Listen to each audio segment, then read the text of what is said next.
नमो अर्हन्ताणं नमो सिद्धाणं नमो आयर्याणं नमो उवज्झायाणं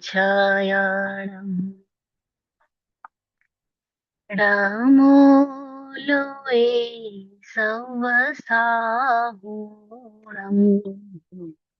ऐसो पञ्चनमुक्कारो तव पावपनाशनो मङ्गलाणं च सव्येशिं पठमं हवै मङ्गलम् पठमं हवै मङ्गलम्।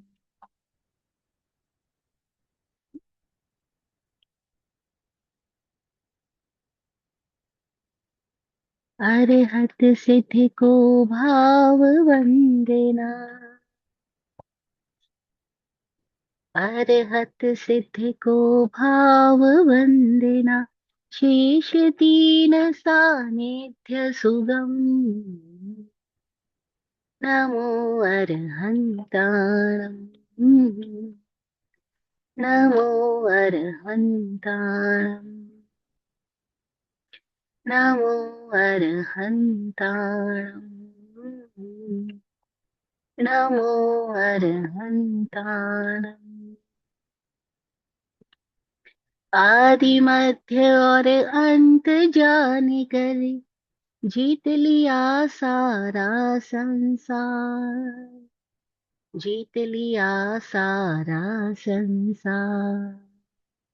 आत्मदेशना सहज सुझाई यह जग पर अनुपम उपकार यह जग पर अनुपम उपकार। द्वादश गुणधारी अरहंता द्वादश गुणधारी अरहंता रिद्धिं सिद्धिं कल्याणम् नमो अरहन्ताणम् नमो अरहन्ताणम् नमो सिद्धाणम् नमो आयर्याणम् नमो उवज्झायाणम् नमो लोय सर्वसाहुणम् नमो लोय सर्वसाहुणम्।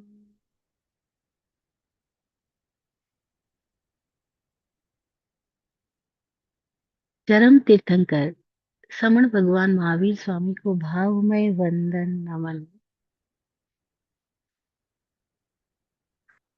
सावक साविका साधु और साध्वी रूप चारों तीर्थों को प्रणाम।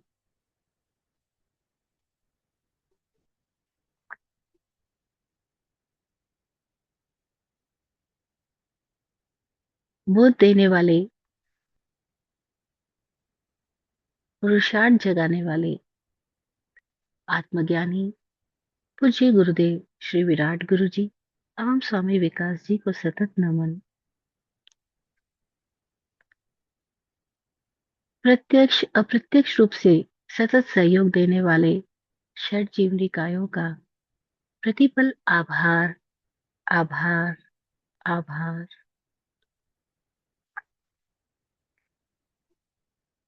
तत्वार्थाधिगम सूत्र के रचयिता मोक्ष शास्त्र के प्रणेता वाचक उमा स्वाति जी को नमन। हे सिद्ध परमात्मा, हम सबका सिद्ध स्वरूप उजागर हो उजागर हो उजागर हो। सिद्धा सिद्धिं मम दिशन्तु सिद्धा सिद्धिं मम दिशन्तु सिद्धा सिद्धिं मम दिशन्तु।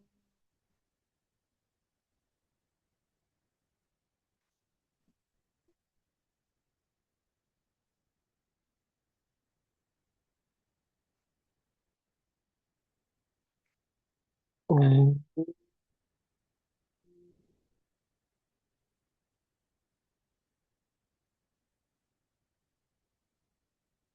ओम।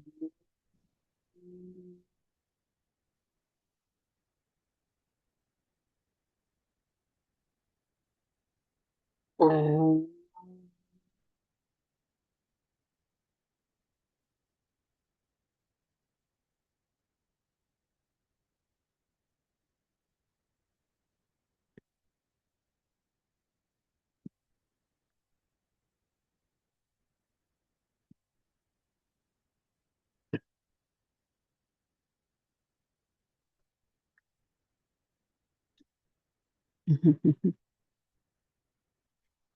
जय हो।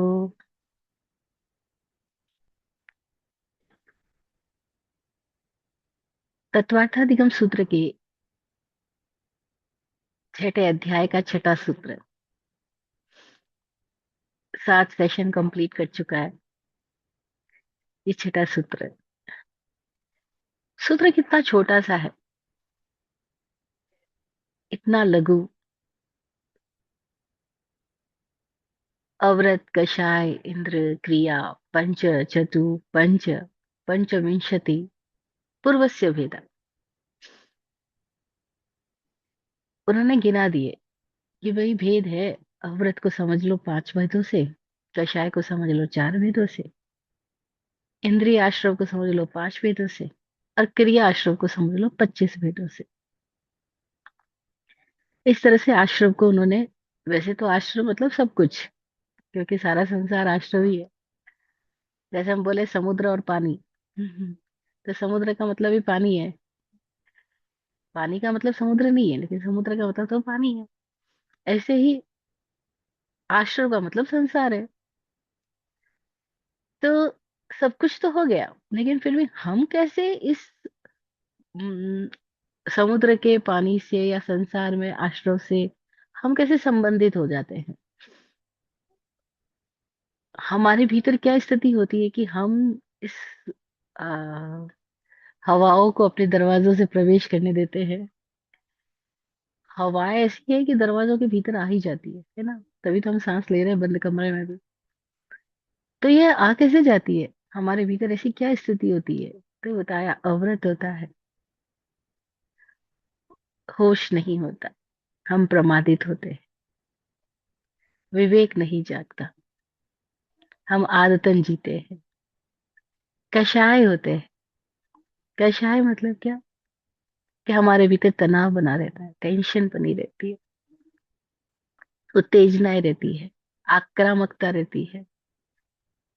अपने सुखों के लिए हम माया करते हैं, प्रपंच रचते हैं, और छोटी छोटी घटनाओं में कहाँ हम पक्षपात से भर जाते हैं, हमें पता ही नहीं लगता। और कैसे हम अपने सुख को टिकाए रखने के लिए लालच करते हैं, बढ़ाने के लिए लोभ करते हैं। अपनी सुविधाओं को बढ़ाने के लिए हम कितने लोभी बन जाते हैं, हमें होश ही नहीं रहता। तो अव्रत कषाय इंद्रिया, 5 इंद्रियों से हम अविरत रहते हैं। अविरत रहते हैं यानी कि ये 5 इंद्रियों का प्रयोग हम लगातार बाहरी दिशा में ही कर रहे होते हैं। 5 इंद्रियों से हम अपने भीतर भी जा सकते हैं, लेकिन हम भीतर जाने का कोई प्रयोग नहीं करते। हमारा सतत अवधान बहिर्मुखी, एक्सटर्नल ही रहता है, बाहर ही देखते रहते हैं। और क्रियाएं, 25 प्रकार की क्रियाएं। आज का टॉपिक है ये 25 प्रकार की क्रियाएं, क्योंकि हमने अव्रत की बात करी, कषाय की बात करी, इंद्रिय आवृत्ति की बात करी लास्ट सेशन में। आज हम बात करेंगे क्रियाओं की। 25 प्रकार की क्रियाएं इस सूत्र में बताई गई है। क्रिया यानी क्या, सिंपल सा शब्द है कि जो भी हमारे भीतर कर्तृत्व है। कर्तृत्व का मतलब क्या है, मैं करता हूँ, मैं करूंगा, मैंने किया, मैं करके दिखाऊंगा, करता रहूंगा। हमें होश भी नहीं कि हमारे भीतर ये कर्तृत्व कितना गहरा, कहाँ कहाँ कैसी संज्ञाओं में, कहाँ अंतरतम में छुपा है, समाया हुआ है। एक छोटा बालक हमारे साथ है अभी और खेल रहा है खिलौनों से। तो उसको बहुत तरह के अलग अलग तरह के गेम्स लाके दिए गए। तो एक गेम में घर बनाना है। सब बिखरे हुए हैं बॉक्सेस और उनको इकट्ठा करके घर बनाना है उसको बोर्ड के ऊपर। वो बना के ले आया। तो मैंने कहा जरूर पापा से हेल्प ली होगी। बोलते नहीं नहीं बिल्कुल नहीं, मैंने अकेला कर दिखाया। मैंने किया है ये, मैंने पापा को कोई हेल्प नहीं ली। और पापा को भी मना कर दिया कि कल वो हाउस बनाएंगे तो मैं भी हेल्प नहीं करूंगा, क्योंकि उन्होंने मेरी हेल्प नहीं की थी, मैंने खुद ने बनाया। और मैंने ये बात उसको संबोधित करते हुए भी नहीं कही थी। सब बैठे थे और मैंने ऐसे ही बोला। और उसने लेकिन तुरंत अपनी बात पकड़ ली। और अपनी बात पकड़ करके तुरंत रिप्लाई किया। इसका बात को तो मजा आया कि वो चारों ओर की बातों को कैसे सुनता है और अपनी तरफ की बात को तुरंत ग्रहण कर लेता है ना। लेकिन इतनी गजब की बात है कि हम इतने छोटे बच्चे तब भी हमारे भीतर ये रहता है मैंने बनाया, मैंने किया। ये जो हमारे भीतर की कर्तृत्व की अभिलाषा बनी रहती है, ये अभिलाषा क्रिया है। ये हमसे क्रियाएं करवाती है। अब वो चाहे क्रिया कितनी भी प्रकार की, उन्होंने 25 भेद बताए हैं, न जाने क्यों बताए या क्या कारणों से हमें बताने पड़े। क्या पता हम लोग इतने मंदमती है कि हमें हर बात को बड़े विस्तार से एक एक पॉइंट से समझाना पड़ता है। अदरवाइज तो सिंपल सी बात है कि जब तक भी हमारे भीतर कर्तृत्व का अभिमान है, कुछ करने की चाहत है, तब तक क्रिया हो ही रही है। चाहे हम एक्टिवली एक्टिव दिखाई ना भी दे, तब भी हमारे भीतर एक्टिविटीज तो चालू ही है। कई लोग खाली बैठे रहते हैं, आलसी है, कुछ नहीं करते हुए दिखाई दे रहे हैं, तो क्या वो क्रिया नहीं कर रहे? कर तो रहे हैं। उनके भीतर तो चालू है। मन में तो बहुत सारी कल्पनाएं, बहुत सारी योजनाएं लगातार चालू है। और मन बड़ा मजेदार है।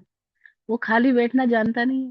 वो योजनाओं पे योजना, योजनाओं पे योजना बनाता चला जाता है। तो फिर ये कर लूंगा, फिर वो कर नहीं। शेख चिल्ली की कहानियां हम सुनते आए हैं बचपन से है कि जरा सा एक खेत के अंदर घुस गया और उसने उस खेत में से चुपके चुपके आम तोड़ लिए। तो जैसे ही आम तोड़ लिए और उसको लगा कि कोई मुझे देख नहीं रहा है, तो अपने ही भीतर योजना बनाने लग गया कि इन आमों को बाजार में जाके बेचूंगा तो इतने पैसे मिल जाएंगे, फिर उस पैसों से ये इन्वेस्टमेंट कर दूंगा तो ये बिजनेस हो जाएगा। और फिर इस इतना बिजनेस हो जाएगा तो मेरा मोहल्ले में नाम हो जाएगा, जब नाम हो जाएगा तो मेरे को कोई ना कोई रिश्ता मिल जाएगा।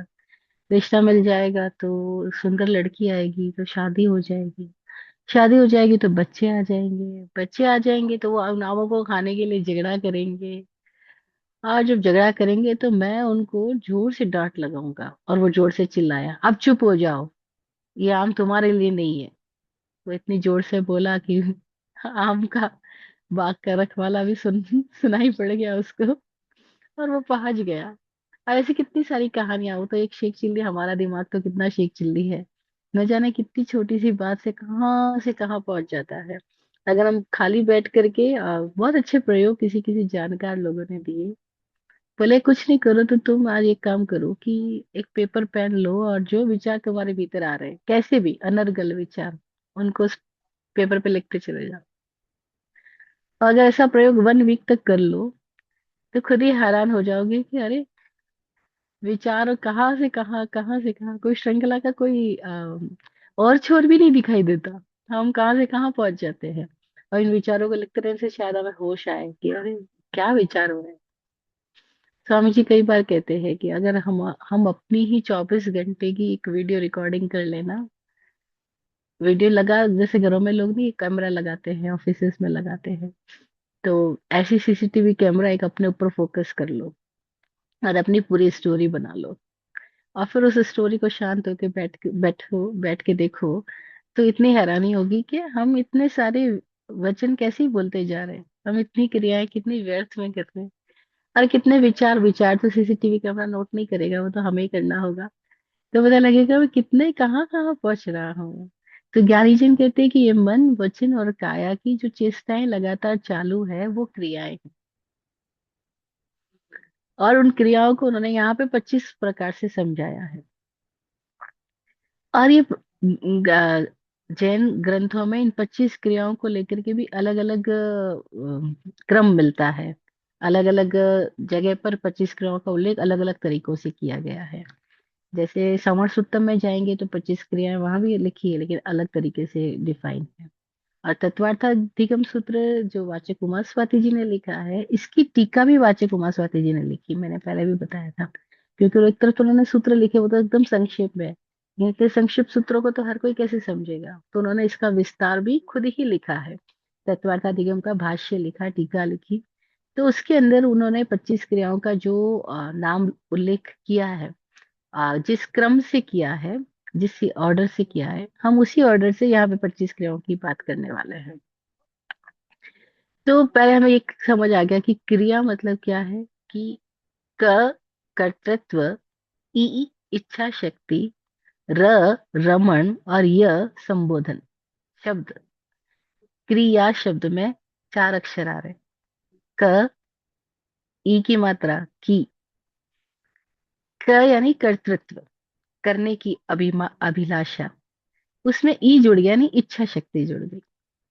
एक तो आदमी कर रहा है और करने में उसकी विल भी जुड़ी हुई है, उसका अपना भाव भी जुड़ा है, उसका कल्प भी जुड़ा है। तो की, र, क्रिया, र यानी रमण करना, यानी वो उसमें इन्वॉल्व है। उस क्रिया को करते हुए खुद उसमें मन वचन काया से लगा, उसका रस है उसके अंदर। और यह कहते हैं संबोधन को। यह अक्षर का अर्थ होता है जब हम किसी को संबोधित करते हैं, किसी के साथ संबंध स्थापन होता है, तो उसको यह कहते हैं।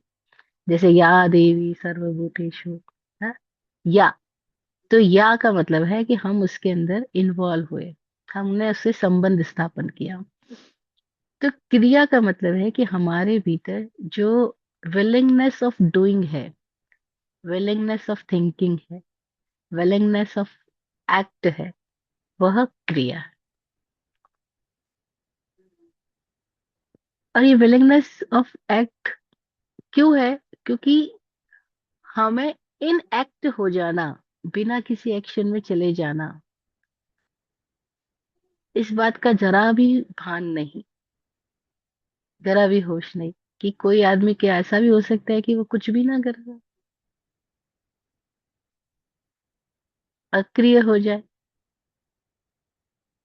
यहाँ पूरे दुनिया में सक्रिय लोगों की पूजा होती है, एक्टिविस्ट। नहीं, सुभाष चंद्र बोस कहते थे, मैं ये करूंगा, तुम मुझे खून दो, मैं तुम्हें आजादी दूंगा। तो पूरी जिंदगी हम भी इसी कई तरह के उद्घोषणाओं में जीते हैं। तुम मेरे लिए ये करो, मैं तुम्हारे लिए वो करूंगा, मैं ये करके दिखाऊंगा। तो ये एक्टिविस्ट होना हमको बचपन से सिखाया गया। इनएक्टिव हो जाना, एक्शंस के बीच में शांत हो जाना, इनएक्टिव हो जाना, ये हमें नहीं पता। मेडिटेशन का मतलब यही तो है कि आप कुछ भी ना कर रहे हो। सामायिक का मतलब क्या है? न करेमी, न कारवेमी, करंतम्पि अन्नम न समणो जानामि, मनसा वैसा कैसा। ना कर रहा हूँ, ना करवा रहा हूँ, ना कौन क्या कर रहा है, इस बात का अनुज्ञान भी नहीं कर रहा हूँ। मन से, वचन से, और काया से, तीनों स्थितियों से। मतलब तीन करण, तीन योग से पूर्णतया निश्चेष्ट हो जाना, निष्काम हो जाना, निसंग हो जाना।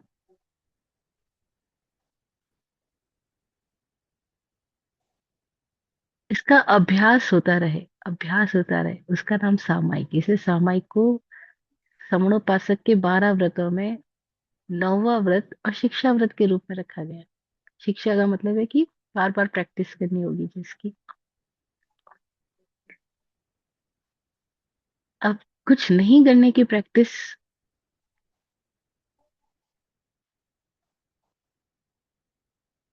बचपन से कहीं सिखाई गई? कहीं नहीं। कई लोग अपने बच्चों को लेकर के बड़े वो होते हैं, चिंतित, मोस्टली होते ही हैं सभी। तो जब बच्चे टीन एज में आ जाते हैं, तो वो देखते हैं कि हमारे बच्चों में एकदम से बहुत परिवर्तन आ गया। पहले वो कैसे सुनते भी थे माँ बाप की, अभी तो बिल्कुल डिफरेंट हो गए। उनके एनर्जीज का लेवल डिफरेंट हो गया। उनके भीतर हार्मोन्स बदलने लग गए।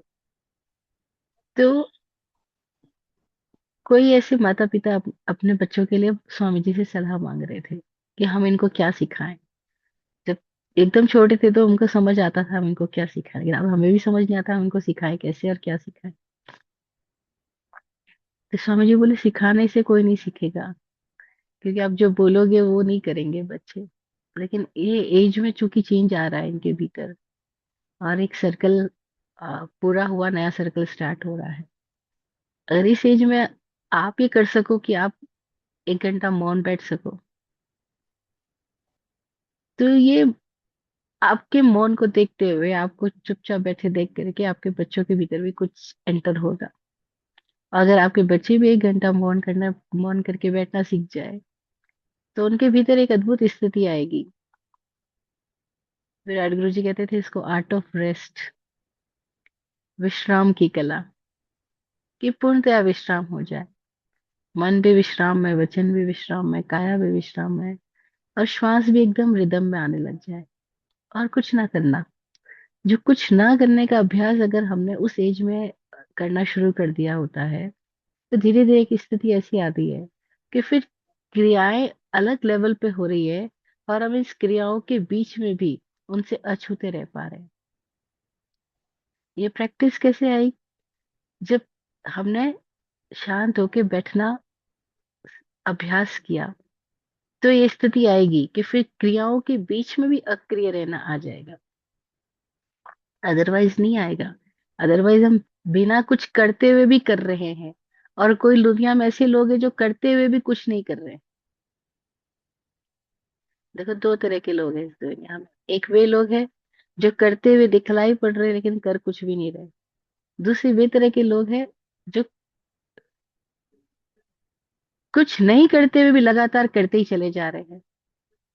तीसरी वे तरह के लोग हैं जो कर भी रहे हैं, दिख भी रहे हैं कि कर रहे हैं। है ना? तो हम तो वही है जो कर ही रहे हैं लगातार। नींद में भी हम कुछ ना कुछ कर ही रहे होते हैं। नहीं, कई लोग नींद के अंदर भी अपने आ, फिल्मी डायलॉग्स बोल रहे होते हैं। कोई गानों की धुन पे होते हैं। कोई जिनको क्रिकेट की इतनी आदत अंदर तक समा जाती है, वो नींद के अंदर भी चौका छक्का पता नहीं क्या क्या वर्ड्स बोल रहे होते हैं। उनके भीतर जो भाषा चली गई है वो वही भाषा बोल रहे होते हैं। तो बड़ी मजेदार स्थिति होती है। हमारी नींद में भी कोई हमको हमारी रिकॉर्डिंग करे तो पता लगेगा, अरे ये नींद में भी पता नहीं क्या क्या कर रहे थे, शांत वहां भी नहीं थे। तो बड़ी मजेदार स्थिति हमारी, हम करते ही करते ही करते ही करते ही चले जा रहे हैं। लेकिन कोई लोग ऐसे भी है जो करते दिखाई पड़ रहे लेकिन कुछ कर नहीं रहे। उनको हमने कहा इरियापति की आश्रम में है। उनके भीतर संप्राय नहीं रहा। तो सबसे पहले समझने वाली क्रिया को हम 2 भागों में बांट लेते, एक सांप्रदायिक क्रिया, एक इरियापति की क्रिया, है ना? इरियापति की क्रिया मतलब जहाँ आदमी उपस्थित तो है योगों के द्वारा, संसार के साथ संपर्क में भी है, लेकिन उसके भीतर कोई भी संसार नहीं। उसके भीतर कोई कर्तृत्व भाव नहीं है। क्यों? क्योंकि होश इतना गहरा हो चुका है, होश इतना पूर्ण हो चुका है कि अब प्रवाह चारों ओर से निकल जाता है, लेकिन उसके भीतर प्रविष्ट नहीं होता। बेहोशी में प्रवाह अंदर प्रविष्ट होगा, होश में प्रवाह अंदर प्रविष्ट ही नहीं होगा। तो आश्रव तो है लेकिन वो प्राकृत है। अब उनके भीतर कोई संप्रदाय नहीं बचा, कोई कोई भी तरह का छिद्र नहीं बचा कि उनके भीतर कोई स्थिति में उन कोई विचलन पैदा हो। विचलन ही नहीं होती। तो उसको बोला ये बोलता हुआ व्यक्ति भी मौन में है। सूत्र गतांग सूत्र में एक बहुत गजब की व्याख्या आती है मुनि के लिए, कि मुनि कौन है। तो कहा भास मानो न भाषित जा, जो बोलता हुआ भी नहीं बोल रहा है। भास मानो, प्रतीत तो हो रहा है भासमान है, बोल रहा है, लेकिन न भाषित जा, बोल ही नहीं रहा है। तो प्रतीत तो होता है कि चल रहा है लेकिन वो स्थिर है। प्रतीत तो होता है कि वो खा रहा है लेकिन उपवास में है। दिखाई तो पड़ रहा है कि वो लेटा हुआ है, नींद में है, लेकिन वो होश में है। एक पल के लिए भी नींद में नहीं है। तो अद्भुत है ऐसी स्थिति। और उस स्थिति के लिए हम लोग यहाँ पर हैं। ये सब हमारी संभावना है, वो स्थिति कि हम भी ऐसी स्थिति में आ जाए कि हम बोलते हुए भी मौन में हो, इस स्थिति में आ जाए कि खाते हुए भी उपवास में हो, ऐसी स्थिति में आ जाए कि लेटे हुए भी जागृति में हो। बुद्ध, गौतम बुद्ध, भगवान महावीर, उनकी पूरी जिंदगी यही स्थिति के प्रमाण है। गौतम बुद्ध के जो शिष्य आनंद, जैसे भगवान महावीर के शिष्य इंद्रपुति गौतम उनके समीप रहते थे, ऐसे ही गौतम बुद्ध के शिष्य आनंद उनके समीप रहते। कहते हैं कि आनंद ने एक बार सवाल किया कि बनते, आप पूरी रात एक ही आसन में कैसे लेटे होते हो? आपका जरा सा हाथ भी नहीं हिलता, आप जिस करवट लेटे हो उसी करवट लेटे रहते हो, ऐसा कैसे संभव है? गौतम बुद्ध बोले, प्रिय आनंद, ये शरीर लेटा हुआ रहता है, लेकिन मैं तो जागृत रहता हूँ। विश्राम इस शरीर की आवश्यकता है, इसलिए शरीर विश्राम में होता है, लेकिन मैं इस शरीर को देख रहा होता हूँ। और जब तक मैं आदेश ना दूं, मेरा हाथ नहीं हिलेगा। मेरे भीतर कोई विकल्प नहीं होते, कोई चल विचलन नहीं होता, इसीलिए मुझे करवट लेने की भी आवश्यकता नहीं होती। और हमारे भीतर इतनी चंचलताएं होती है, इसीलिए पूरी रात बिस्तर पे भी हमारे हाथ पैर हिलते रहते हैं। केवल गहरी नींद के क्षणों में थोड़ी देर के लिए हम उस अक्रिया में जाते हैं, लेकिन वहां हम बेहोश प्रवेश करते हैं। गहरी नींद में हम अक्रिया में तो जाते हैं, लेकिन हम बेहोशी में जाते हैं, जागृति में नहीं जाते। और कैसे उसी अक्रिया में जागृति में चले जाएं, उसका नाम समाधि है।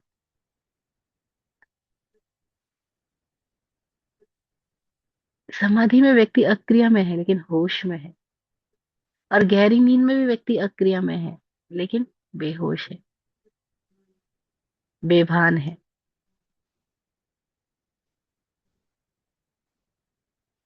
और उसी अक्रिया की स्थिति में ही हमारे भीतर कोई एक अमृत रसायन घटित होता है, हमारे भीतर कोई एक ऐसी स्थिति पैदा होती है कि हम ऊर्जान्वित हो जाते हैं, हम पुनः ऊर्जा से, नई चेतना से भर जाते हैं।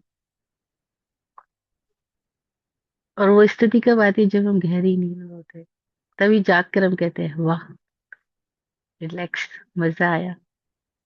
और वो मजा क्या था हमें नहीं पता, लेकिन गहरी नींद से जाग के हमें एक मजा आता है, हमें पुनः स्फूर्ति आती है। उस विश्राम से गुजर करके हमारे भीतर फिर से एक नया नई ताजगी पैदा हो जाती है ना? हम रिजोनेट हो जाते हैं। वो कहाँ से आई वो ताजगी? वो किसी गहरे विश्राम से आई है ना, गहरी नींद आने पर आई। और जिन लोगों को ये गहरी नींद नहीं आती, वे बड़े आकुल व्याकुल बने रहते हैं, बेचैन बने रहते हैं। इसीलिए डॉक्टर्स लोग चिंता करते हैं जब कोई आदमी बीमार हो जाता है तब, किसको नींद आ जाए। इसकी नींद अगर गहरी हो गई तो इसकी बीमारी हील हो जाएगी, लेकिन अगर इसकी नींद ही नहीं हुई तो मुश्किल हो जाएगा। तो कई लोगों को नींद के इंजेक्शन देने पड़ते हैं, इसी बात इनको नींद आ जाए, क्योंकि वो छोड़ नहीं पा रहे हैं।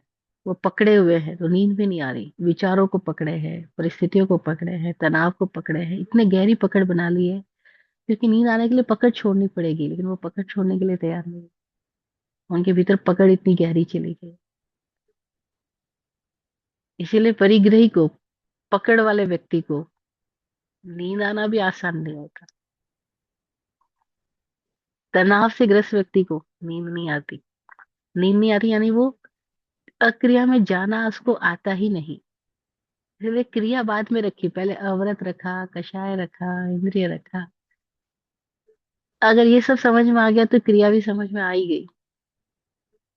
और अक्रिया में कौन जा पाएगा? जो अवरत, कषाय, इंद्रिय तीनों के असंयम से विरमित हो गया, मुक्त हो गया, उसको अक्रिया में जाना आ गया। यानी उसके भीतर वो इतना होश सद गया है, सामायिक की साधना में वो आ गया, समता में, समाधि में आ गया है, कि अब वो कुछ करे तो भी कुछ भी नहीं कर रहा है। उसको कहा हमने एरियापथी की क्रिया। दूसरी क्रिया को कहा हमने सांप्रदायिक क्रिया। तो ये सांप्रदायिक क्रिया के भेदों में हम जा रहे हैं। उसमें पहला भेद बताया है सम्यक्त्व क्रिया। दूसरा भेद बताया मिथ्यात्व क्रिया। पहला हम इन दो भेदों को समझे, फिर आगे सब समझेंगे। ऐसे तो एक बात में ही समझ में आ जाता है, लेकिन फिर भी सूत्रकारों ने इसके भेद बताए हैं, तो उन भेदों के बारे में हम चर्चा कर रहे हैं यहाँ पर। सम्यक्त्व क्रिया किसको कह रहे हैं? वो कि जहाँ व्यक्ति अपने भीतर एक निष्पक्ष अवस्था में तो आया है, संकित हुआ है, निष्पक्ष हुआ है, अपने आप के प्रति भी वो जागरूक हो गया है। अब उसके मन वाणी कर्म में जो कुछ घटित हो रहा है, उसका वो साक्षी होना उसे आ गया है। तो अद्भुत स्थिति उसके भीतर आ गई है कि एक साक्षित्व पैदा हुआ है। एक भेद विज्ञान की स्थिति में वो आया है। अब वो जान रहा है कि उसके भीतर क्या हो रहा है, या उसके बाहर उसके द्वारा क्या हो रहा है। वो जागरूक होने लगा है, समकित स्थिति में आया है। तो क्या उसमें भी कोई क्रिया होती है? जी, उसमें भी क्रिया होती है। उसमें क्रिया कैसे हो रही है? कि उसके द्वारा भी कुछ कार्य तो हो रहे हैं, क्योंकि हम सब एक ऐसे प्रवाह के हिस्से में प्रवाह का हिस्सा है कि हम सब गतिशील तो रहेंगे ही। चाहे हम गति में अपना इंटेंट कनेक्ट करें या ना करें, लेकिन सबको गतिशील तो रहना ही होगा। नहीं, जैसे छोटे थे हमने एक स्टोरी सुनी थी, फिर तो हमने अनुभव भी किया कि आप दिल्ली के चांदनी चौक में चले जाओ तो वहां आपको चलना नहीं पड़ता। हम पहली बार जब ये लाइन सुनी तो मुझे भी हैरानी, मैंने कहा चलना नहीं पड़ता मतलब? तो क्या वहां इतने धक्के लगते हैं कि आप वैसे ही खिसक जाओगे?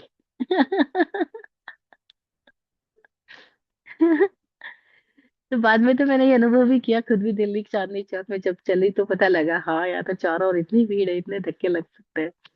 तो कहने का मतलब क्या हुआ कि यहाँ पर हम सब ऐसे धक्कों में ही जी रहे हैं, सबको धक्के लगते जाते हैं, कहाँ से कहाँ, कहाँ से कहाँ। तो गति ना हो ये तो पॉसिबल ही नहीं है, लेकिन समकित क्रिया हो सकती है। वो क्या मतलब हुआ कि अब आपके भीतर कोई स्थिति नहीं है कि आप पक्षपात में जाओ, लेकिन फिर भी आपको किसी न किसी पक्ष में तो जीना ही होगा। अब ये बड़ी विचित्र बात है। जब महाभारत का युद्ध शुरू होने वाला है, दुर्योधन भी श्री कृष्ण के पास पहुंचे हैं और अर्जुन भी श्री कृष्ण के पास पहुंचे हैं। और दोनों के ही भीतर ये आशा और उम्मीद है कि श्री कृष्ण अपने पूरे दल बल के साथ हमारे पक्ष में आ जाए, तो हमें युद्ध में अ, सब तरह का सफलता मिल जाएगी। दुर्योधन ने बलराम से शिक्षा पाई है, गदा युद्ध सीखा है। तो श्री कृष्ण के बड़े भाई बलराम को वो राजी कर लेते हैं कि किसी भांति वो पांडवों का साथ ना दे। अच्छा, बलराम भी राजी हो गए कि ठीक है, मैं पांडवों की तरफ से कोई युद्ध नहीं करूंगा। जब उन्होंने ये कह दिया कि मैं पांडवों की तरफ से कोई युद्ध नहीं करूंगा, तो दुर्योधन और शकुनी ने समझा कि ये हमारी तरफ से युद्ध करेंगे।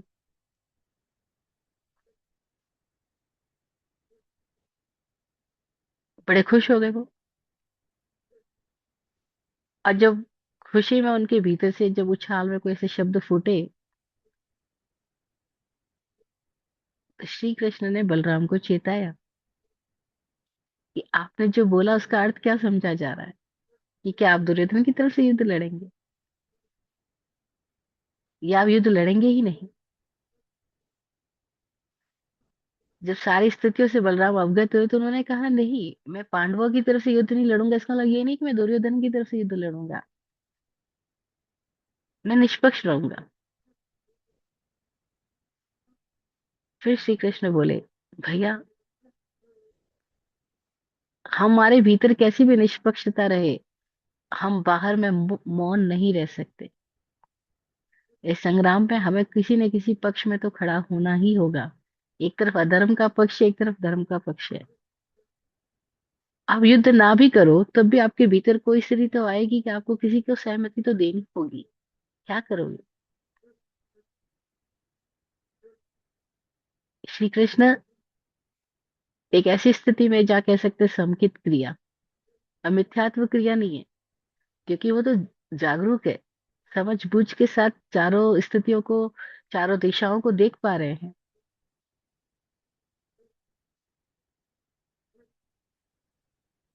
तब उन्होंने निर्णय लिया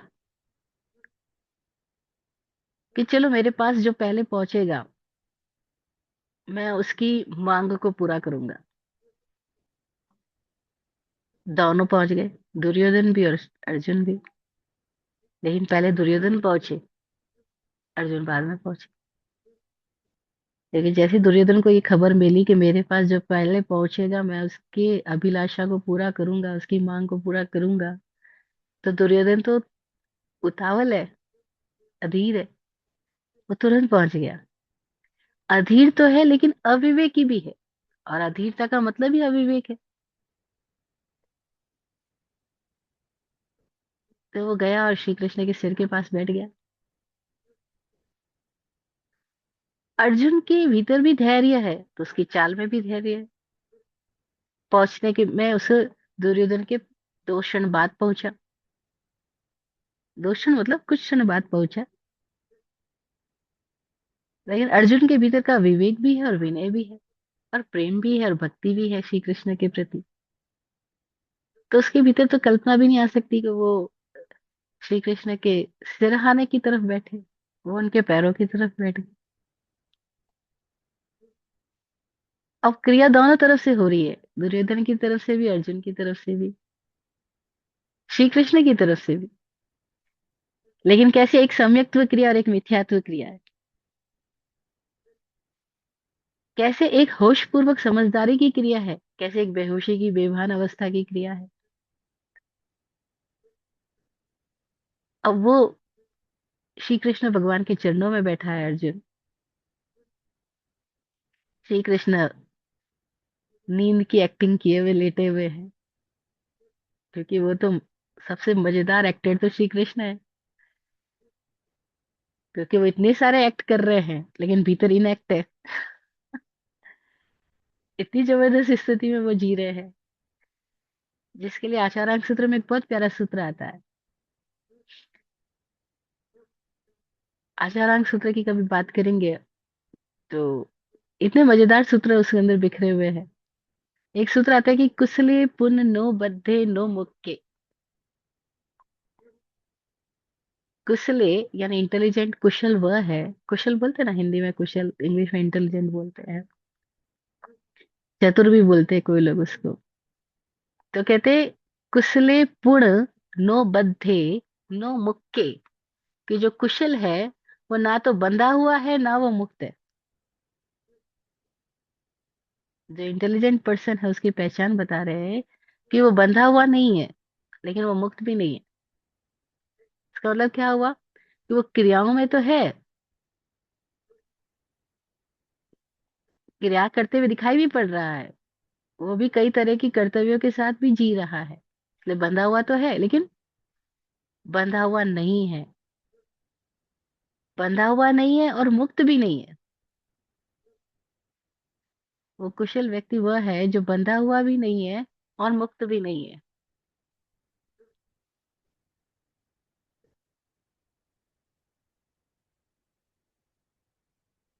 जो सदगुरु के पास रहते हैं उन्हें समझ में आता है कि ये क्या स्थिति है। ये सदगुरु कई तरह की क्रियाएं करते हैं, अपने शिष्यों से भी करवाते हैं। तो ऐसा लगता हुआ कि क्या ये बंधे हुए हैं, लेकिन वो बंधे हुए नहीं है। तो क्या वो मुक्त है? नहीं, वो मुक्त भी नहीं है। श्री कृष्ण की भी यही स्थिति है, वो बंधे हुए भी नहीं है लेकिन वो मुक्त भी नहीं है। वो एक बीच की स्थिति में खड़े हैं, जहां उनसे कुछ कर्म होंगे, हो ही रहे हैं, लेकिन फिर भी उन कर्मों के बीच में भी वो उन कर्मों से बंधेंगे नहीं। इसको संयम कहा। इस संयमी व्यक्ति, समकिति व्यक्ति भी क्रिया तो कर रहा है, क्रिया में भी दिखाई पड़ रहा है, लेकिन वो उस क्रिया से बंध नहीं रहा, लेकिन वो उस क्रिया से मुक्त भी नहीं है। तो श्री कृष्ण बड़े मजेदार है, आंख बंद करके लेटे हैं। उन्हें तो सब पता ही है ना कि कौन कहाँ बैठा है, कौन कब आया है, लेकिन फिर भी बहुत मजे लेते हैं वो। अब आंख खुली है तो सबसे पहले उनकी दृष्टि तो अर्जुन पर ही गिरी, क्योंकि अर्जुन उनके पैरों के पास बैठा है, चरणों में बैठा है, नीचे बैठा है। और जो चरणों में बैठा है विनत होकर के नीचे, सबसे पहले आंख खुलती तो उसी पे ध्यान जाएगा। और वो सिर के पीछे बैठे हैं दुर्योधन तो महोदय। तो श्री कृष्ण बड़े प्रसन्नता से अर्जुन से मिलते हैं और कहते हैं, पार्थ कहो कैसे क्या आना हुआ। दुर्योधन बोलते हैं, नहीं पहले मैं आया हूँ, मेरी तरफ देखो। नहीं होता, छोटे छोटे बच्चे हम सब झगड़ा करते, कहते पहले मेरी तरफ देखो, पहले मेरी बात सुनी जानी चाहिए, पहले मुझे मिलना चाहिए। अगर मुझे नहीं दिया गया पहले तो मैं खाऊंगा ही नहीं, सबसे पहले मुझे ही खिलाओ, अदरवाइज मैं नहीं खाऊंगा। तो बच्चे कैसे झगड़ा करते हैं, ऐसे ही दुर्योधन उसी स्थिति में है। वो कहते हैं पहले मैं आया हूं, तो पहले मेरी बात सुनो। श्री कृष्ण कहते हैं, लेकिन पहले तो मुझे अर्जुन दिखाई दिया है, जब वो दिखाई दिया मेरे लिए तो पहले यही हुआ, प्रथम यही हुआ। तो बोलते हैं हम क्या करें, अर्जुन वहां बैठा कि वो आपको दिखाई पड़े, लेकिन आसन पीछे लगे तो मैं आसन पे बैठ सकता हूँ, मैं नीचे जमीन पे नहीं बैठ सकता, इसीलिए मैं ऊपर बैठा हूँ। श्री कृष्ण बोले, अभी अपना अपना चुनाव है। अहंकार अपना आसन ढूंढता है, और प्रेम स्थान नहीं देखता कि कहाँ बैठना है, प्रेम तो अपना भाव देखता है। तो अब श्री कृष्ण को भी यहाँ पे स्थिति पैदा हो गई कि दुर्योधन की भी मांग पूरी करनी है और अर्जुन की भी। श्री कृष्ण ने वचन दिया है कि जो मांगेगा उसको, जो पहले आएगा और मांगेगा उसको मिलेगा। अब उनके लिए अर्जुन पहले आया है, पर हकीकत में तो दुर्योधन पहले आया है। लेकिन अर्जुन का विनय और विवेक देखो। वो श्री कृष्ण को कहते हैं कि आप दुर्योधन की इच्छा पहले पूरी कर दीजिए। और श्री कृष्ण ने यहाँ पे डिसीजन भी दिया कि भाई दो है, एक तरफ मैं निहत्था हूँ और दूसरी तरफ मेरी नारायणी सेना है, जिसको जो लेना है ले लो। किसी ने संसार चुन लिया, किसी ने भगवान चुन लिया, किसी ने भगवान से भगवान को मांगा और किसी ने भगवान से संसार को मांगा। तो भगवान से संसार को मांगना मिथ्यात्व क्रिया हो गई, और भगवान से भगवान को मांगना सम्यक्त्व क्रिया हो गई। क्रिया तो दोनों में हुई। अब क्रिया को समझाने का ये एग्जाम्पल हमारे सामने आ गया। समकिति भी क्रिया कर रहा है, मिथ्यात्व भी क्रिया कर रहा है, समझदार भी क्रिया कर रहा है, नादान भी क्रिया कर रहा है। समझदार को भी चुनाव करना है, नादान को भी चुनाव करना है। लेकिन समझदार क्या चुनाव कर रहा है, समकिति क्रिया क्या हुई कि वो श्री कृष्ण से, श्री कृष्ण के साम्राज्य को, वैभव को, सुविधा को, सम्मान को, संपत्ति को नहीं मांगा, श्री कृष्ण से श्री कृष्ण को ही मांग लिया। तो कोई ऐसे चुनाव करता है, कोई ऐसे जीता है कि केंद्रस्थ रह करके केंद्र में ही गति कर रहा है, केंद्र की ओर ही बढ़ रहा है। और कोई ऐसे गति कर रहा है कि स्वयं केंद्र में है नहीं, बिखरा बिखरा है और बिखरी बिखरी स्थितियों को ही चुन रहा है। हम में से अधिकांश लोग यही तो करते हैं।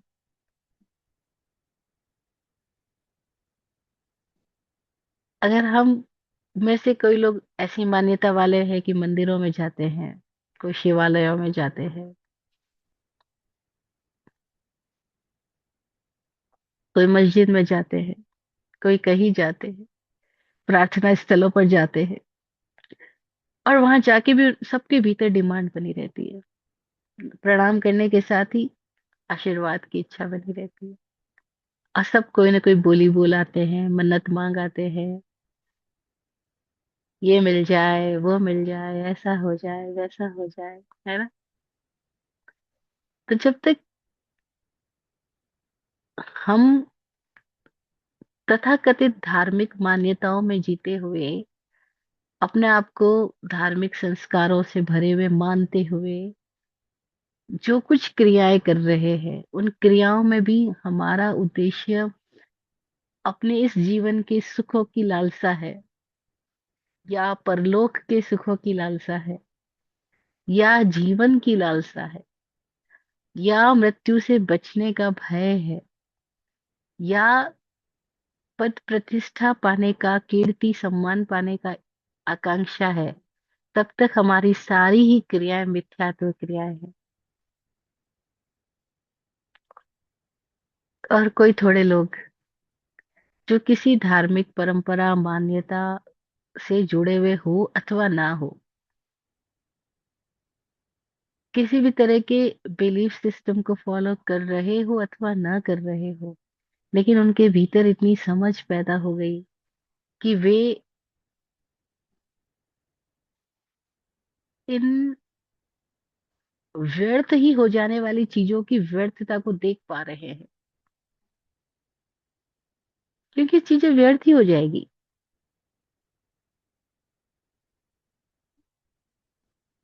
और इसकी व्यर्थता को देख पा रहे हैं, और इसकी कोई लालसा अपने भीतर पैदा ही नहीं होने दे रहे। और जागरूक होकर के अगर उन्हें कभी कोई भी निर्णय लेना भी होता है, तो वो निर्णय भी होने देते हैं,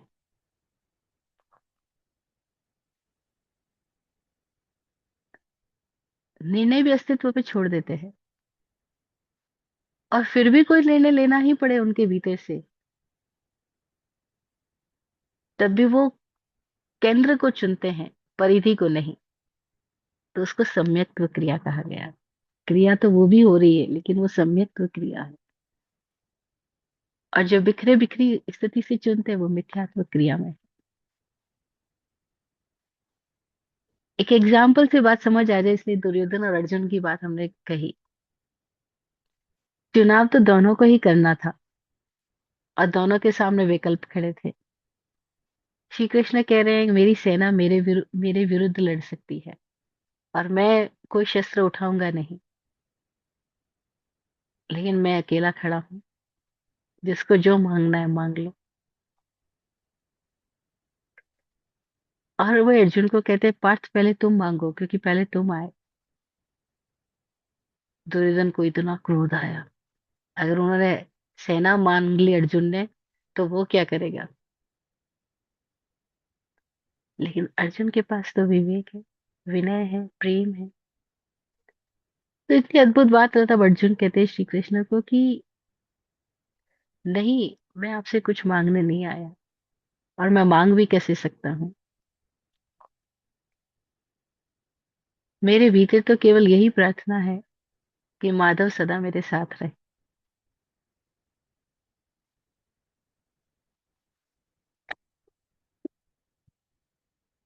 बस मैं आपके साथ की मांग करता हूँ, और कुछ नहीं। क्रिया हुई, चुनाव हुआ, लेकिन ये सम्यक क्रिया हुई। दुर्योधन इतना हंसा, इतना हंसा, बोला मूर्ख है अर्जुन। जब सेना सामने खड़ी है, शक्ति सामने है, और ये शक्ति को नहीं मांग करके भक्ति को मांग रहा है, पागल है। शक्ति और भक्ति। मुझे एक एग्जाम्पल याद आया अपने ही जीवन का। हम दिल्ली में थे, दिल्ली में 2 चातुर्मास हुए, और वहां पे जैन समाज में भी दिल्ली का रंग चढ़ा हुआ है, जैसे पॉलिटिक्स सब जगह होती है, वहां भी है। दिल्ली तो दिल्ली।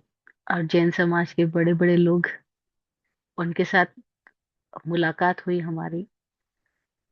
और मेरे लिए तो ये दुनिया को देखने का, समझने के बड़े अवसर थे, क्योंकि हम कहाँ समझ पाते। जब से जब प्लेटफॉर्म चेंज होता है, वैसे वैसे चीजें समझ आती है। तो राजस्थान में पले बड़े, वहाँ के लोगों की सोच और बातों बातों को हमने सुना था। तो वहाँ साधु साध्वियों को अलग दृष्टि से देखते हैं, दिल्ली में अलग दृष्टि से। दिल्ली में लोग साधु साध्वी से भी अपनी राजनीति पूरी करना चाहते हैं। वो अपनी रणनीति में साधु साध्वियों का उपयोग लेना चाहते हैं। तो जैन कॉन्फ्रेंस है, स्थानकवासी समाज की एक बहुत बड़ी संस्था है, उसके एक बड़े पदाधिकारी के घर पे मेरा ठहरना हुआ। और उन्होंने बहुत सवाल किए। मैंने अपने विवेक से जो जवाब देने थे दिए। फिर कहते हैं कि महाराज, आपको तो साधु समाज की स्थितियां पता है दिल्ली की, और यहाँ पे तो ये साधु साध्वी हमारे इशारों पे चलते हैं, हम जैसे कहते हैं वैसे। मुझे बड़ी हैरानी हुई। लेकिन हैरानी, मैं तुम्हें तो कई बार कहती थी उन दिनों में कि अगर मैंने दिल्ली ना गई होती तो मैंने दुनिया ना देखी होती। मुझे समझ ही नहीं आता कि लोग क्या होते हैं क्या नहीं होते हैं। खैर, तो क्या बोले वो भाई, इतने घंटों मेरे साथ वार्तालाप करने के बाद बोलते हैं कि आपकी सारी बातें सही है, समझ में भी आती है, लेकिन क्या है ना कि आपके पीछे कोई पावर नहीं है। मैं समझी नहीं, ये क्या मतलब हुआ। तो कहते हैं कि पावर नहीं है मतलब नहीं समझे आप। जो पावरफुल होते हैं ना, हम उनको फॉलो करते हैं, और आपके पीछे क्या पावर है बताओ। आप तो नए नए आए दिल्ली में, आपको कोई जानता नहीं है यहाँ पर। कोई आचार्य होता है, कोई उपाध्याय होता है, उनके पीछे हजारों लोग अनुयायी होते हैं, तो उनके पीछे कोई पावर होती है। तो क्या ना कि हम आपकी बातों को सही समझते हुए भी हम आपका सहयोग कभी नहीं करेंगे, हम तो पावरफुल के पास ही जाएंगे। हाँ। अब मेरे लिए ये सीखने का एक और नया चैप्टर था कि लोग पावर की पूजा करते हैं, और पावर के पास सत्य हो या नहीं हो इससे कोई लेना देना नहीं है, और सत्य को वो छोड़ेंगे क्योंकि उसके पास पावर नहीं है, ऐसा वो मानते। अच्छा, ये बातें बड़ी हैरानी वाली थी मेरे लिए। जब जिन्होंने मुझे बचपन से पढ़ाया, जो साधु महाराज साहब ने मुझे बहुत शास्त्र ज्ञान दिया, दीक्षा से पूर्व की, दीक्षा के बाद भी। तो एक समय ऐसा आया जब विराट गुरु जी से मुझे ज्ञान मिलने लगा, तो मेरे भीतर तो बहुत सारे परिवर्तन आ चुके थे। अब जो समझ मेरे को परंपरा से मिली थी, उससे मेरी समझ डिफरेंट हो गई। तो उनसे मेरी कोई बात हो रही थी, तो मैंने कहा हम ऐसा अर्थ बता रहे हैं लेकिन ऐसा अर्थ नहीं है सूत्रों का। गुरुजी ने मुझे ये अर्थ बताया, और ये अर्थ संस्कृत से भी अप्रोप्रिएट लगता है, और ऐसे भी समझ से सही लगता है। तो मैंने उनको जब वो अर्थ शेयर किया, तो कहते हैं कि वैभूषी जी, आपकी बात तो सही है, लेकिन फिर भी हम कहेंगे तो वही बात जो पुरानी चली आ रही है। मैंने बोला ऐसा क्यों। जब आपको ठीक समझ आ गया कि सूत्र का ये अर्थ नहीं है जो हम परंपरा से बताते जा रहे हैं, अगर मैं आपको बताना चाहूँ बता भी सकती हूँ, कोई बड़ी बात नहीं है। जैसे तिखुतो का ये अर्थ ले लें हम।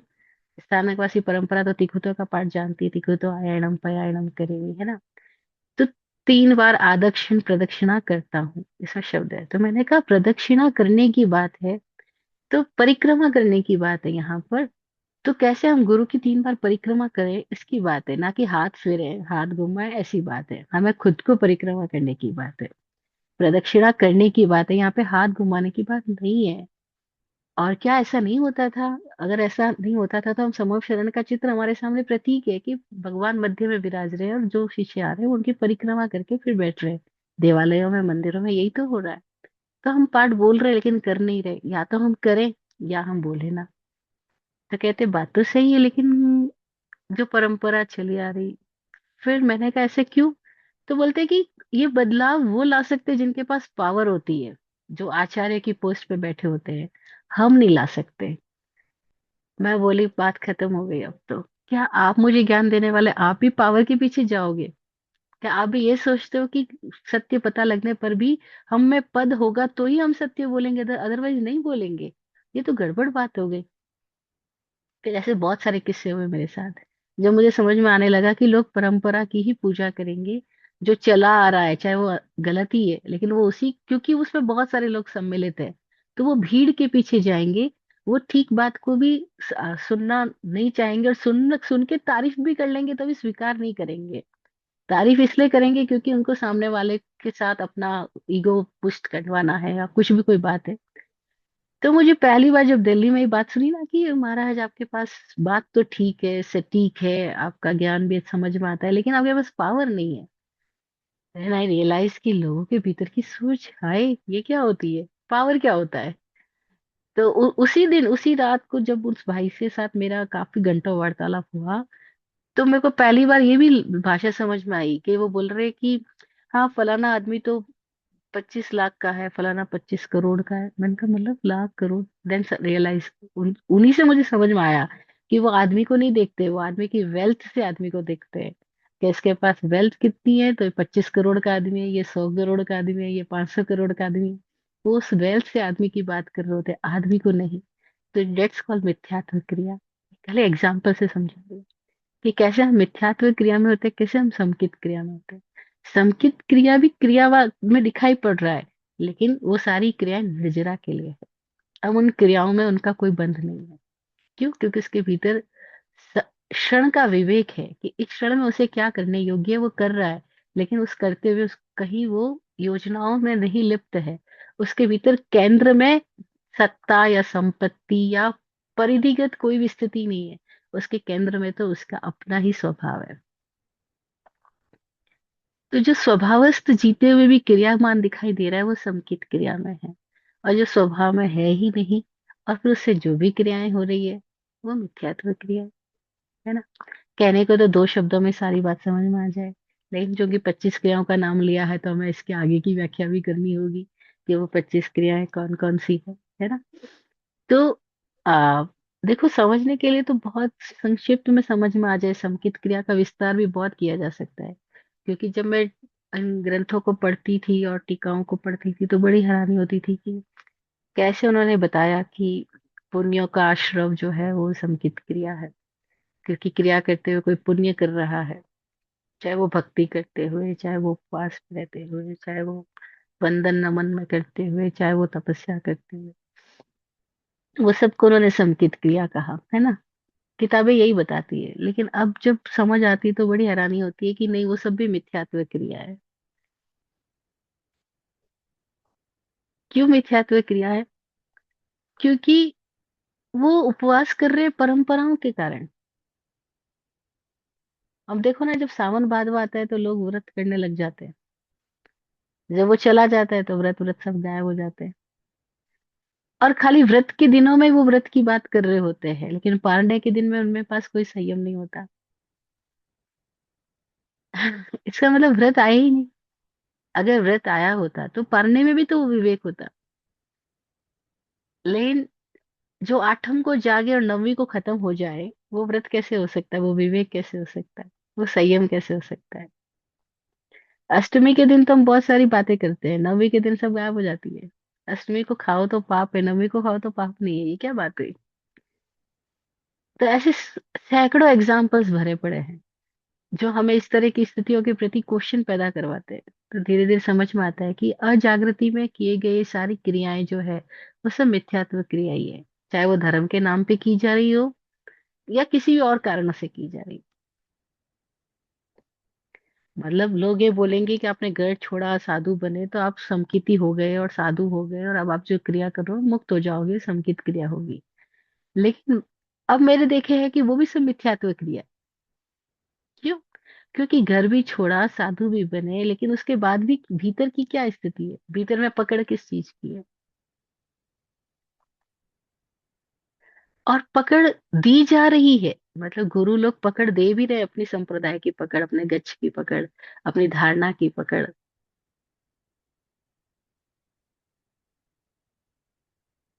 जबरदस्त। जैसे मैंने तीखू का एक एग्जाम्पल दिया, तो ऐसे एक एग्जाम्पल है। हम गांव में विहार करते हुए एक जगह पे रुके जहां और भी गच्छ की साधुएं आई हुई थी, ज्ञान गच्छ की साधुएं आई हुई थी। तो बातचीत शुरू हुई तो किसी बात के दौरान मैंने बोला कि आप लोग त्रिकुटायनम में आप उल्टा हाथ क्यों घुमाते हो? क्योंकि हाथ तो ऐसे घुमाया जाता है, और वो एक परंपरा है जहाँ हाथ ऐसे घुमाते हैं, मतलब उल्टा घुमाएंगे। क्लॉकवाइज नहीं, एंटी क्लॉकवाइज घुमा रहे हैं वो लोग। मैंने बोला जब सूत्र ही कह रहा है आदक्षिण प्रदक्षिणा, आदक्षिण का मतलब होता है, आदक्षिण मतलब राइटली, राइट हैंड की तरफ से। तो जब सूत्र कह रहा है आदक्षिण प्रदक्षिणा, तो पहली बात तो हाथ घुमाने की बात ही नहीं है, खुद घूमने की बात है। और जब खुद घूमना है गुरु के तो हम क्लॉकवाइज घूमेंगे, ना कि एंटी क्लॉकवाइज घूमेंगे। तो आप ऐसा क्यों कर रहे हैं? तो बोले हाँ, आपकी बात तो समझ में आ गई। मैंने कहा फिर? कि नहीं, हम करेंगे तो वही जो हमारी परंपरा कर।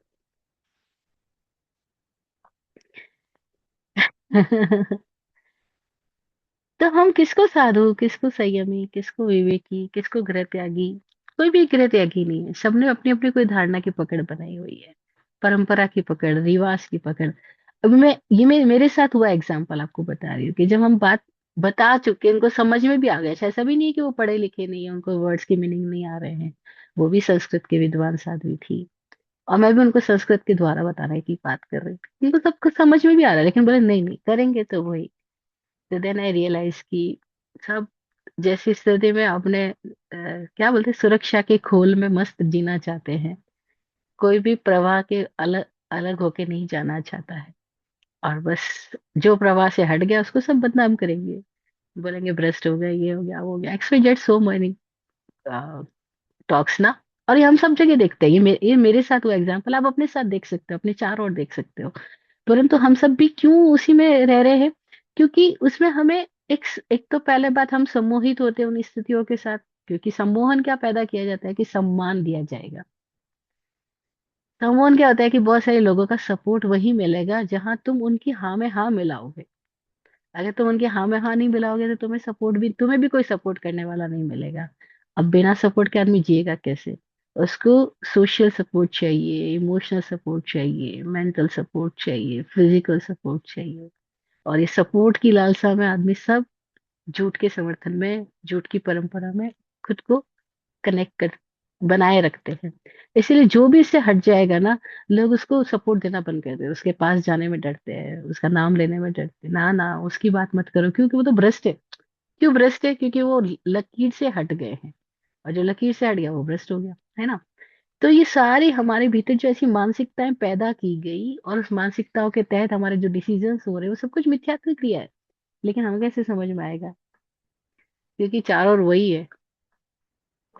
जिस प्रवाह से हट के अपने भीतर आ पाया, जिसके भीतर कोई भेद विज्ञान जागृत हुआ, वही देख पाएगा कि भेद क्या है, गड़बड़ी कहाँ है।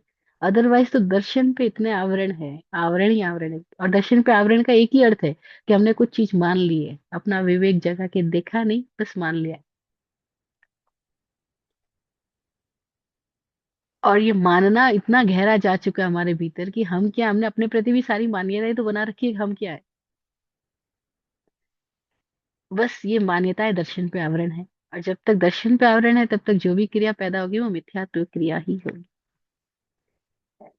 दर्शन से आवरण हटेगा, फिर कोई क्रिया हुई तो सम्यक्त्व क्रिया हुई। तभी हमने दो शब्दों की बात की, मिथ्यात्व क्रिया और सम्यक्त्व की। आगे बढ़े या आज इतना ही रखें? इतना ही रखते हैं। नहीं तो कई चीजें ऐसी होगी ऊपर से जाने लगी, अरे बहुत हो गया। शब्द भी तो नए आ जाते हैं, क्योंकि ये वोकेबलरी इस जैन सूत्रों की ग्रंथों की वोकेबलरी है। तो कई लोग इस वोकेबलरी से परिचित नहीं है, तो उनके लिए फिर ये इतने सारे शब्दों को भी कनेक्ट करना आसान नहीं होता। इसीलिए अभी स्टॉप करते हैं। अब ये शब्द में से कोई हमारे लिए जो बात हमें समझ में आ गई, उसको हम स्वीकार करें, और अपने भीतर कोई विवेक जागे, और मान्यताओं से हटे हम, मान्यताओं के प्रति सजग हो जाएं, तो हमारे भीतर कोई स्थिति बदलेगी। तो आज इतना ही। आत्मज्ञानी पूज्य श्री विराट गुरु जी के द्वारा दिया गया आशीर्वचन। आप फूलो फलो, हो जिंदगी मखमल मुलायम। आप फूलो फलो, हो जिंदगी मखमल मुलायम। आपकी हर खुशी पे है हमारी जान सदके। दुआ करते हैं चुपचाप दिल की थाप से हम। दुआ करते हैं चुपचाप दिल की थाप से हम। रहे जाते नवाजे हर घड़ी अरमान सबके। अमन और चैन से गुजरे आपका वक्त सारा। अमन और चैन से गुजरे आपका वक्त सारा। रुख पे खिलती रहे यूं रूह की मुस्कान खुल के। रुख पे खिलती रहे यूं रूह की मुस्कान खुल के। जय हो, जय हो, जय हो।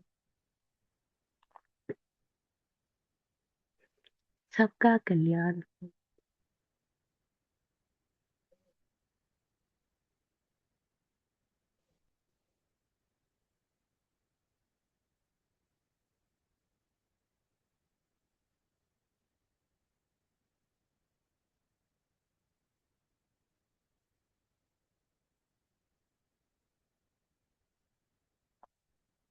ओम शांति। ओम शांति।